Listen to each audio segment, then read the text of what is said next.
여러분의 인생 후반전이 진심으로 달콤해지길 응원하겠습니다. 여러분, 사람을 만나면 우리는 늘 얼굴부터 봅니다.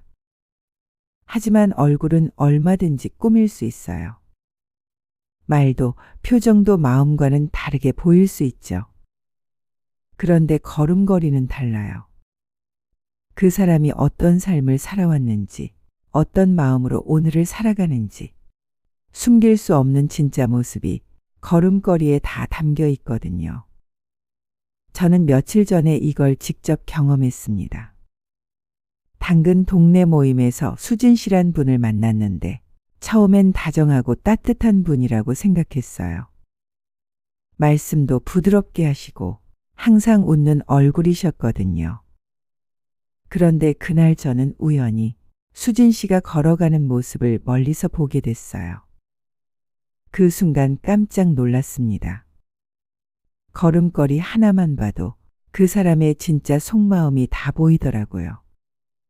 평소 다정했던 모습과는 전혀 다르게 걸음걸이가 급하고 불안해 보였어요. 발걸음이 자꾸 좌우로 흔들리고 마치 뭔가에 쫓기듯 서둘러 걷고 있었거든요. 그때 깨달았습니다. 아, 이분은 평소에 마음이 많이 불안하시구나. 그래서 다른 사람들 앞에서는 더 다정하게 보이려고 애쓰시는 거구나, 라고요. 여러분도 이런 경험 있으신가요? 누군가의 정신없는 걸음걸이를 보고, 이분 말하는 스타일이랑은 뭔가 다른데? 라고 느끼신 적 말이에요. 오늘은 걸음걸이를 보면 마음이 보이고, 작은 행동을 보면 인생이 보이는 그 비밀을 알려드리겠습니다. 말과 표정으로는 절대 숨길 수 없는 세 가지 확실한 신호.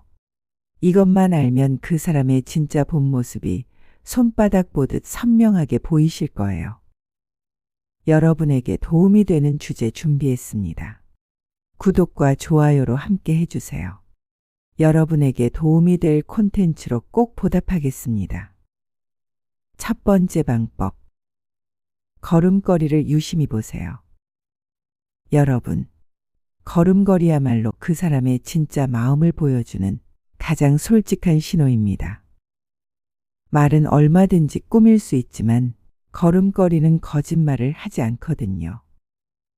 며칠 후에 수진 씨와 카페에서 만났는데 이런 대화를 나누게 됐습니다. 요즘 좀 어떠세요? 저는 이상하게 잠을 잘 못 자겠어요. 어머, 왜요? 무슨 일 있으셨나요? 별거 아닌데 자꾸 불안하고 초조해서요. 사람들 앞에서는 괜찮은 척 하는데 혼자 있으면 마음이 편치 않아요. 그때서야 이해됐습니다. 제가 본 그 불안한 걸음걸이가 바로 수진 씨의 진짜 마음이었던 거죠. 실제로 미국 조지아 대학교 연구팀이 흥미로운 실험을 했습니다. 500명의 사람들을 대상으로 걸음걸이와 성격의 상관관계를 조사했는데요. 놀라운 결과가 나왔습니다. 걸음걸이가 일정하고 안정적인 사람들은 실제로 마음도 안정적이고 신뢰할 만한 사람들이었습니다. 반면 걸음걸이가 불규칙하거나 지나치게 빠른 사람들은 불안감이나 스트레스를 많이 받는 경향이 컸다고 해요. 특히 주목할 점이 있습니다. 걸음걸이에서 이런 신호를 발견하면 더욱 조심하세요. 첫 번째 신호. 발끝이 안쪽으로 향하는 걸음걸이.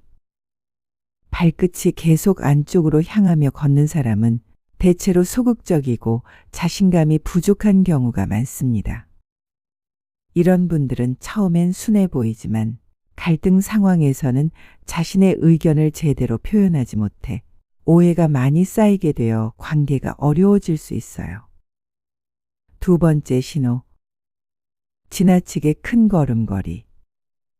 보폭이 지나치게 크고 성급한 걸음걸이를 보이는 사람은 조급한 성격일 가능성이 높습니다.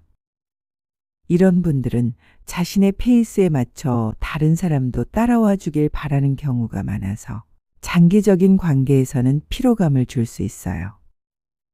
수진 씨가 바로 이런 케이스였어요. 항상 쫓기듯 성급하게 걸으시더라고요. 세 번째 신호. 걸음걸이가 계속 바뀌는 사람. 오늘은 성큼성큼, 내일은 질질 끌며 이렇게 걸음걸이가 수시로 바뀌는 사람은 감정 기복이 클 가능성이 높습니다. 이런 분들과는 깊은 관계를 맺기 전에 충분한 시간을 갖고 관찰해 보시는 게 좋아요. 반면에 정순 씨라는 분은 정말 달랐어요. 언제 봐도 일정하고 안정된 걸음걸이로 걸으시더라고요. 급하지도 않고 느리지도 않은 딱 적당한 속도로요. 그래서 같이 걸어도 편안했어요. 여러분은 어떠신가요? 주변 분들의 걸음걸이를 한번 유심히 보신 적 있으신가요? 이제부터는 사람을 처음 만날 때 가장 먼저 걸음걸이를 관찰해 보세요. 그 사람이 어떻게 걷는지, 발걸음에서 어떤 에너지가 느껴지는지 말이에요. 그 순간 말로는 절대 알 수 없었던 그 사람의 진짜 마음이 여러분 눈앞에 선명하게 드러나기 시작할 겁니다.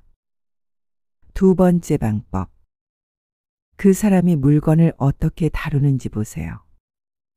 사람의 진짜 성격은 작은 물건 하나를 다루는 방식에서도 고스란히 드러납니다. 왜냐하면 물건을 대하는 태도가 곧 사람을 대하는 태도와 연결되기 때문이에요. 아까 말씀드린 수진 씨와 카페에서 만났을 때 또 다른 모습을 보게 됐어요. 커피를 마시고 나서 잔을 테이블에 툭 던지듯 놓으시더라고요. 그리고 설탕 포장지도 그냥 구겨서 아무데나 놓으시고요. 그 순간 생각했습니다. 아, 이분은 평소에 이렇게 행동하시는구나. 사람들이 많을 때만 조심스럽게 행동하시는 거구나, 라고요. 더 놀라운 건 며칠 후였어요. 제가 화장실에 다녀오는 사이에 수진 씨가 카페 직원과 이야기하는 모습을 본 적이 있습니다. 야, 이거 왜 이렇게 미지근해? 다시 데워와. 죄송합니다. 바로 새 거로 내려드릴게요. 진짜 서비스가 개판이네. 이래서 장사가 되겠나? 제가 조용히 다가가니까 다시 예의 바른 모습으로 돌아오더라고요. 아, 오셨네요. 커피가 조금 미지근해서 바꿔달라고 했어요. 그때 확실히 알았습니다. 이분의 진짜 모습을 말이에요. 하버드 대학교 심리학과에서 진행한 연구 결과도 이를 뒷받침합니다. 물건을 소중히 다루는 사람일수록 인간관계에서도 상대방을 배려하는 경향이 높았다고 해요. 반대로 물건을 함부로 다루는 사람은 다른 사람의 감정이나 상황도 가볍게 여기는 경우가 많았다고 합니다. 특히 이런 행동을 보이는 사람들은 주의 깊게 관찰해 보세요. 첫 번째 주의 신호. 빌린 물건을 함부로 다루는 사람. 다른 사람의 물건을 빌려서 쓸 때 자신의 물건처럼 막 다루는 사람은 경계선이 불분명한 경우가 많습니다. 이런 분들은 인간관계에서도 상대방의 사생활이나 감정적 경계를 쉽게 넘나들 수 있어요. 수진 씨는 한번 제 우산을 빌려갔는데 돌려주면서 이렇게 말하더라고요. 우산 고마웠어요. 근데 손잡이가 좀 헐거워져서요. 원래 그랬나요? 아니에요. 그거 새로 산 거였는데. 아, 그래요? 글쎄 제가 쓸 때는 괜찮았는데. 뭐 우산이 원래 그런 거 아닐까요? 그렇게 사과도 없이 그냥 넘어가시더라고요. 두 번째 주의 신호. 공용 물건에 무관심한 사람. 카페의 컵이나 식당의 수저처럼 공용으로 쓰는 물건을 아무렇게나 다루는 사람은 공동체 의식이 부족할 가능성이 높습니다. 세 번째 주의 신호. 자신의 물건도 함부로 다루는 사람. 자신의 물건조차 소중히 다루지 않는 사람은 자기 자신도 소중히 여기지 않는 경우가 많습니다. 이런 분들은 자존감이 낮아서 인간관계에서도 의존적이거나 불안정한 모습을 보일 수 있어요. 반대로 정순 씨는 정말 달랐어요. 어떤 물건이든 소중하게 다루시더라고요. 제가 책을 빌려드렸을 때 돌려주시면서 이런 말씀을 하시더라고요. 책 정말 잘 읽었어요. 혹시 모르니까 책 커버도 씌워서 읽었고 형광펜은 절대 쓰지 않았어요. 그렇게까지 안 하셔도 되는데요. 신경 써주셔서 감사해요. 아니에요. 남의 물건은 내 물건보다 더 소중히 다뤄야죠. 저는 이런 습관들이 모여 나를 만든다고 생각하거든요. 그 말을 듣고 아, 정순 씨는 이런 분이구나 하고 마음이 따뜻해졌어요. 여러분도 이런 경험 있으신가요? 물건 하나를 보고 아, 이 사람은 이런 사람이구나 하고 느끼신 적 말이에요. 이제부터는 사람을 볼 때 그 사람이 주변의 물건들을 어떻게 다루는지 관찰해 보세요. 커피잔을 놓는 방식, 휴대폰을 다루는 모습, 문을 열고 닫는 방식까지도 말이에요. 그 순간 말로는 감출 수 있었던 그 사람의 진짜 본성이 여러분 앞에 분명하게 나타날 겁니다. 세 번째 방법. 시간 약속을 어떻게 지키는지 보세요. 시간 약속이야말로 그 사람의 진짜 인품을 보여주는 가장 분명한 신호입니다. 왜냐하면 시간은 누구에게나 똑같이 소중한 것이고 시간을 대하는 태도가 곧 상대방을 대하는 태도를 보여주기 때문이에요. 수진 씨의 또 다른 문제점이 바로 이거였어요. 항상 약속 시간에 10분에서 15분씩 늦으시는 거예요. 처음엔 길이 막혔나 보다 또는 갑자기 일이 생겼나 보다 하고 이해했는데 계속 반복되니까 조금 이상하더라고요. 그런데 더 신기한 건 수진 씨는 늦으면서도 미안해하는 기색이 별로 없으셨어요. 오히려 요즘 너무 바빠서요. 하면서 자신의 사정을 먼저 설명하시더라고요. 세 번째 만남에서 수진 씨가 또 20분 늦었을 때였어요. 아이고, 미안해요. 집에서 나오는데 갑자기 딸이 전화해서요. 괜찮아요. 그런데 딸분이 무슨 급한 일이 있으셨나요? 아니, 그냥 뭐 입고 나갈지 물어보더라고요. 요즘 애들이 그렇잖아요. 그 순간 깨달았습니다. 아, 이분은 다른 사람의 시간을 자신의 시간만큼 소중하게 생각하지 않으시는구나. 말로는 배려한다고 하지만 실제로는 자기 중심적인 면이 있구나 라고요. 반대로 정순 씨는 정말 인상적이었어요. 어느 날 폭우가 쏟아지는 날에도 약속 시간 5분 전에 도착하셨거든요. 비가 너무 와서 일찍 나왔어요. 혹시 늦을까 봐요. 아이고 정순 씨, 이런 날씨에는 무리하지 않으셔도 되는데. 고마워요. 아니에요. 약속은 약속이죠. 기다리고 계실 텐데 어떻게 늦을 수 있겠어요. 그 진심이 느껴져서 기분이 좋아졌어요. 실제로 독일 막스 플랑크 연구소에서 흥미로운 연구를 했습니다. 1000명을 대상으로 시간 약속을 지키는 습관과 인간관계의 상관관계를 조사했는데요. 놀라운 결과가 나왔어요. 항상 시간을 정확히 지키는 사람들은 신뢰도가 높고 장기적인 인간관계를 잘 유지하는 경향이 강했습니다. 반면 자주 늦거나 시간 개념에 대해 루즈한 사람들은 다른 영역에서도 약속을 가볍게 여기는 경향이 있었다고 해요. 특히 이런 패턴을 보이는 사람들은 조심스럽게 관찰해 보셔야 합니다. 첫 번째 패턴, 항상 조금씩 늦지만 사과하지 않는 사람.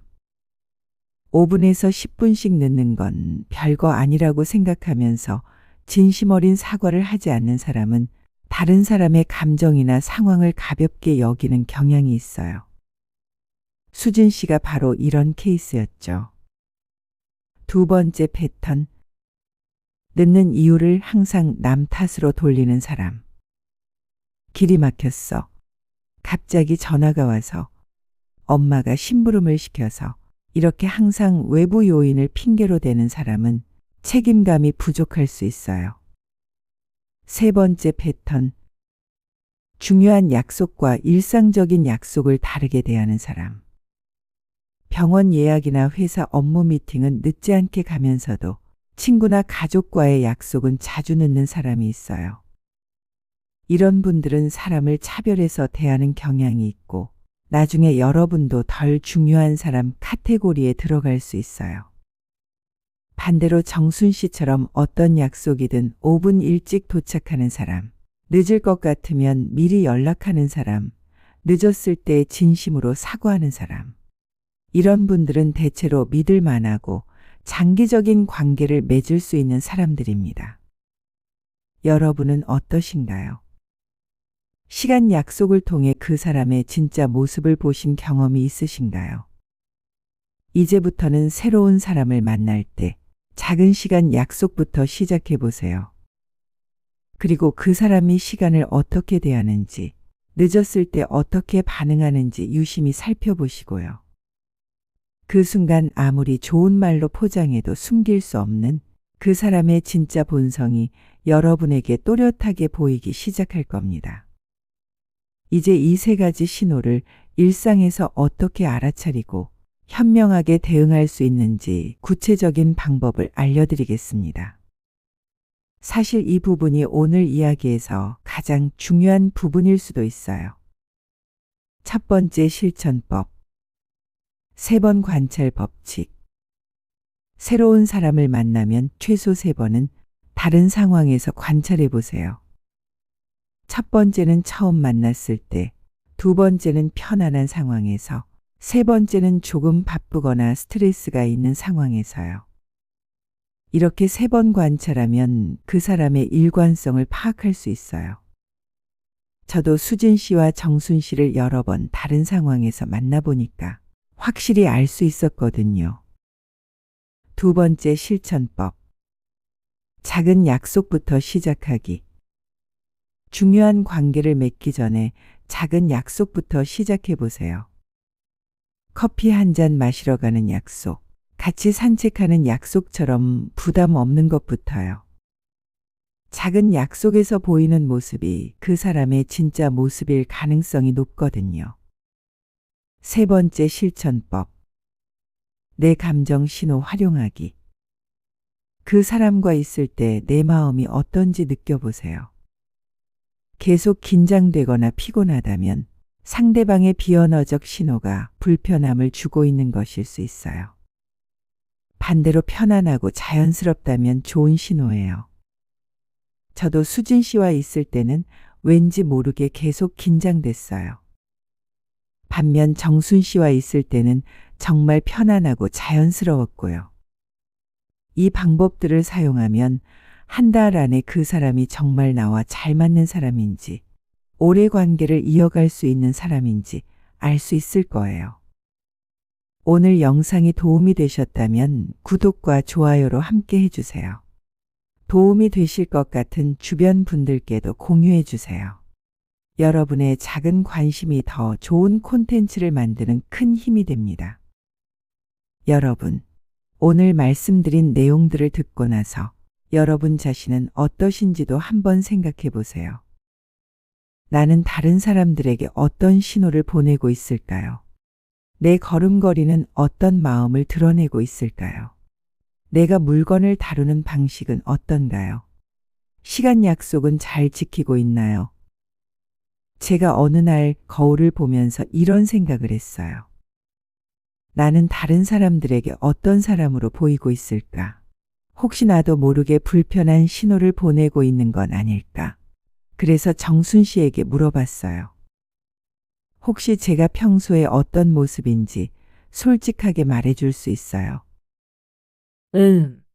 대체로 일관성 있는 편이세요. 그런데 가끔 급할 때 걸음걸이가 너무 빨라져서 따라가기 힘들 때가 있어요. 그 말을 듣고 반성했어요. 아, 나도 상대방 페이스를 생각하지 못했구나. 이렇게 자신을 돌아보는 시간도 정말 중요해요. 좋은 관계는 서로가 노력할 때 만들어지거든요. 여러분, 오늘 우리는 걸음걸이, 물건 다루는 방식, 시간 약속 지키는 방식을 통해 사람의 진짜 모습을 파악하는 방법을 함께 알아보았습니다. 기억하세요. 말과 표정은 얼마든지 꾸밀 수 있지만 이런 작은 행동들은 거짓말하지 않습니다. 그리고 이 방법들은 다른 사람을 판단하기 위한 것이 아니라 나와 잘 맞는 사람을 찾아 더 행복한 관계를 만들기 위한 것이에요. 오늘 여러분께 수진 씨와 정순 씨 이야기를 들려드리면서 제가 하고 싶은 말은 이거예요. 여러분, 이 세상에는 분명히 여러분과 마음이 통하는 좋은 사람들이 있어요. 조금만 더 지혜롭게 관찰하고 조금만 더 인내심을 갖고 기다리면 반드시 그런 분들을 만날 수 있을 거예요. 저도 수진 씨 같은 분들을 만나면서 실망도 했지만 정순 씨 같은 따뜻한 분들을 만나면서 아, 역시 좋은 사람들이 있구나 하고 희망을 갖게 됐거든요. 여러분도 한번 주변 사람들을 이런 관점에서 관찰해 보세요. 그리고 무엇보다 여러분 자신의 모습도 한번 되돌아보시길 바랍니다. 내가 다른 사람들에게 어떤 신호를 보내고 있는지 말이에요.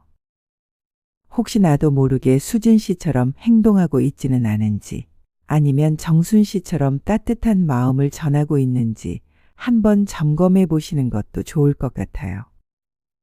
오늘도 끝까지 함께 해주셔서 감사합니다. 여러분의 경험을 댓글에 나눠주세요. 여러분의 이야기가 누군가에게는 큰 도움이 될 것입니다. 여러분의 인생 후반전이 정순 씨 같은 진짜 좋은 사람들과 함께 달콤해지길 바랍니다. 감사합니다.